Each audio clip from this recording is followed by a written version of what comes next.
channel. So y'all, I have a little second right now. I'm waiting on this nail shop to open up. It's like 9:45. They open up at 10, and I desperately need my nails done. Oh my god. So I got me some Wendy's. I was gonna eat it, but I can never like eat and talk at the same time. I don't know how the mukbangers do it. I understand why they like to eat and then talk after they eat. I can't. It's so hard to eat and talk. But I got me a little honey butter chicken sandwich from Wendy's, and then they got these little this should look burnt, some little fries or whatever, and an orange juice. But so while I'm sitting here, I got a minute. I wanted to do a story time. Y'all haven't done a story time in a long time, and I decided to do this story time because y'all, the YouTube streets was on fire, and it brought back some memories that I had or whatever. So it's definitely relevant. I have a surprise tomorrow in the vlog, so we'll be seeing that. But today, y'all, let's get into this story time. I just want to talk about and share, you know, what I learned about being in a relationship and sharing my relationship information with my mom, y'all. Like, one thing about a mom, like a real mom is not gonna sit there and listen to like everything you going through in your relationship and not do nothing about it. You know what I'm saying? And I had to learn that. I learned that, y'all. I learned that the hard way. Most parents do not want to listen to you suffer. They're not gonna sit idle while you are over here going through whatever you're going. I know how people be like, don't tell people what you got going on in your relationship. Don't tell your friends. Like, that's true. Like, that's not, like, that's solid advice. You can't even vent to your mom. It depends on what it is. But if it's something like kind of bad, you can't even tell your parents, because especially your mom, like they gon' want to do something. My particular situation, I got two situations. So y'all, with my first baby daddy, right, it was one day, this is what happened. He had picked me up from work. I had a bad day at work. We was on our way home, and I was telling him about my bad day, and it was like he didn't really want to hear about it, because I don't know why he didn't want to hear about it. But anyway, it was like we was like, I was in a bad mood from my day at work, and I guess I put him in a bad mood from telling him about it. Anyway, so when we got home, we ended up arguing. I only had one baby at that time. We ended up arguing, and it just, like, the argument went too far. It was almost getting physical. We was tussling. You know what I'm saying? Not like black eyes, bleeding type of tussling, but you know how you can push here and there, or don't get close, you know, stuff like that, like mild tussling, right? But I'm so dramatic, y'all. What had happened was, so I was upstairs, and he took the baby and went downstairs and was like, nah, you stay upstairs with your bad attitude or whatever. And I was like, what? You know what I'm saying? I'm like, well, I'm finna go. And I was like, well, I'm finna go. Since you want to take the baby and go downstairs, I'm finna go get my eyebrows arched. He didn't want me to leave the house. I don't know why he didn't want me to leave. I guess because I was trying to leave him with the baby. I don't know what the situation was, but he did not want me to leave. So long story short, he was like blocking the door. He didn't want me to leave the house. So again, like I said, we tussling or whatever. Long story short, y'all, I ended up escaping. First of all, I am dramatic. And that's another thing people got to realize. Like, you got to understand where you wrong at too.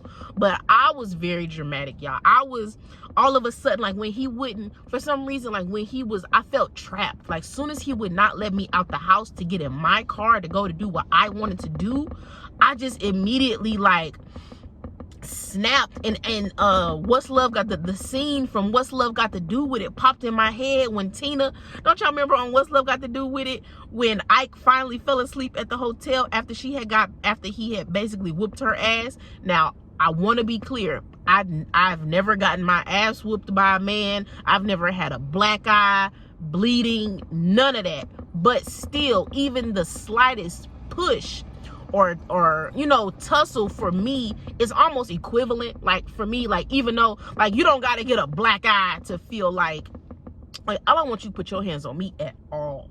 I don't want, you know what I'm saying? So even a push for me is equal to a black eye. But so I'm a little bit dramatic. So I was I was in like defense mode. So I started thinking back into when Tina, y'all remember when Tina ran out that hotel and she ran down there to try to get help? Y'all, why did I do that? When he ended up going into the kitchen with the baby, y'all, I ran downstairs because he took the car key, so I couldn't leave. Y'all, I ran downstairs, ran out the house. I had my phone, and I literally ran all the way out of our neighborhood. I ran down the street. I ran like down to one of them. It was so dramatic what I did looking back. But I basically ran away from home, ran away from the house, left my baby because he had her. And I called my mom.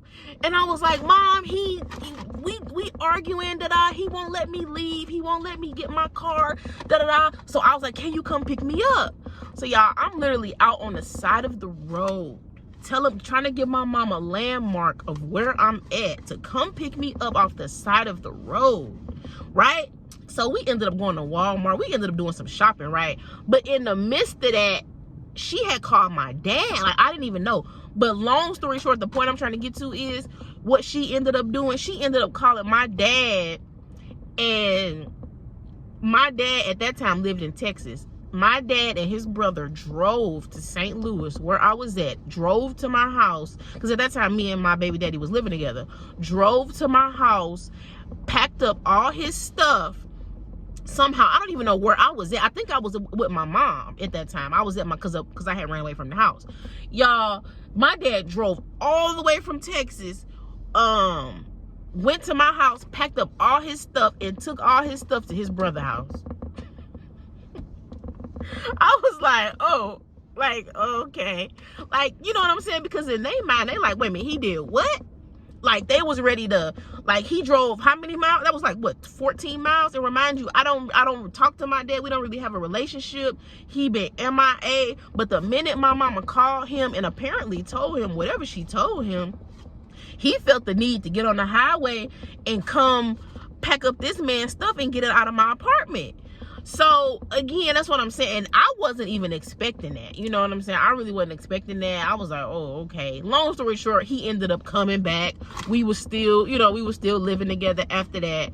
So it's just like, I had to learn that even though I be getting into situations with my boyfriend, to not always include other people, because then, like, once we got back together, then now my mama and my daddy was like, they confused, they like, what? It's a waste of time. So I had my dad drive all the way from Texas to do all that just to be back with him. So yeah, you definitely should not include your family into, like, unless you finna leave this man. That's what I had to learn. Like, unless you are done, I'm talking about completely 100%, you are done.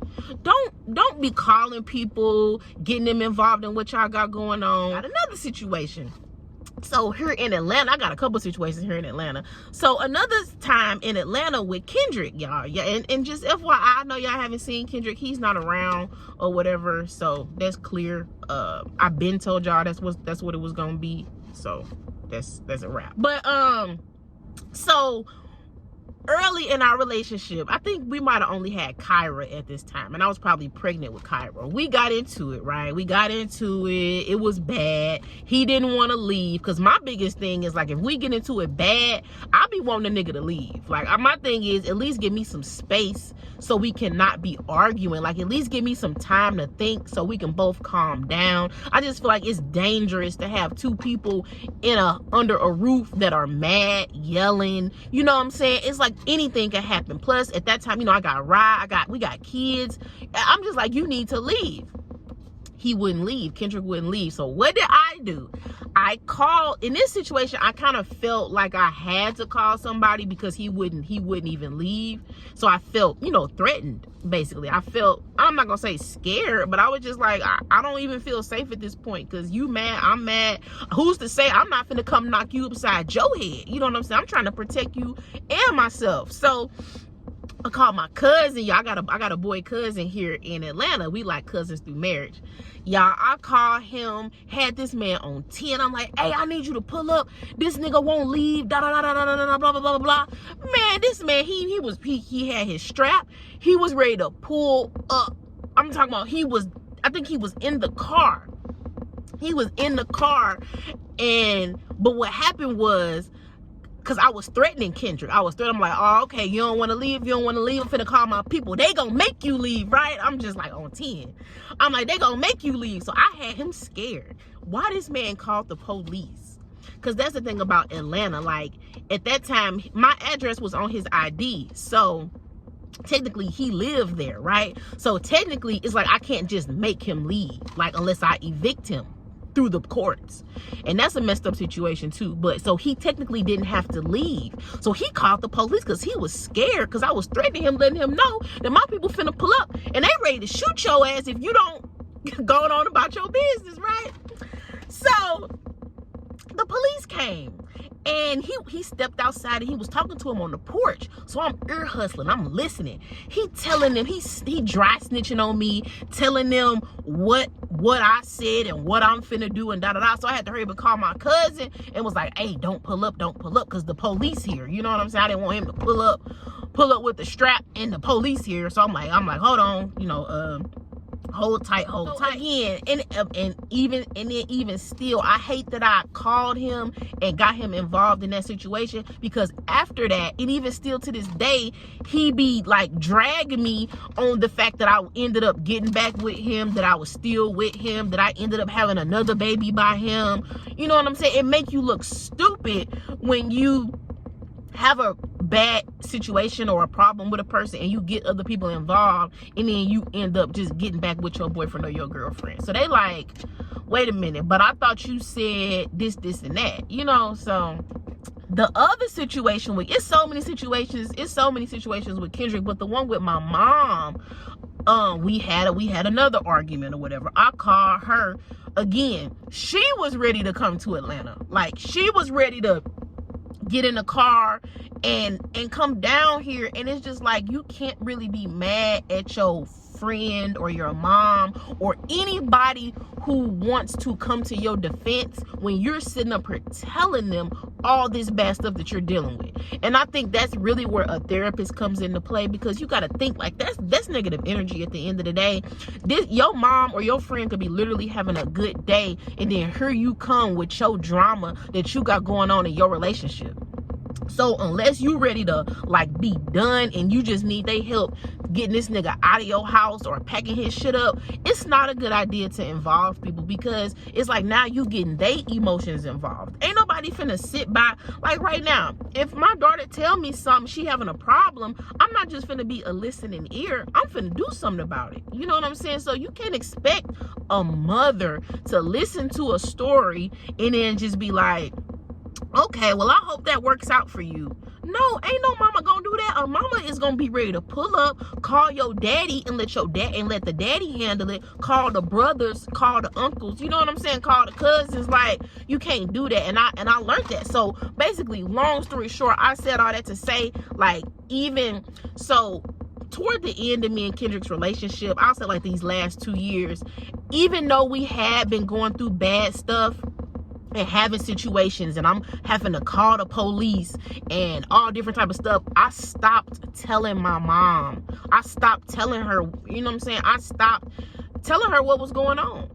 Because I don't want to stress her out. You got to understand that stresses out a mother. That stresses out your friend, because then they feel helpless. Either they gonna help you or they feel helpless. So I stopped telling her, you know what I'm saying? And that's why people say you cannot share what you got going on in your relationship. If you need to get a therapist, a person who is unbiased.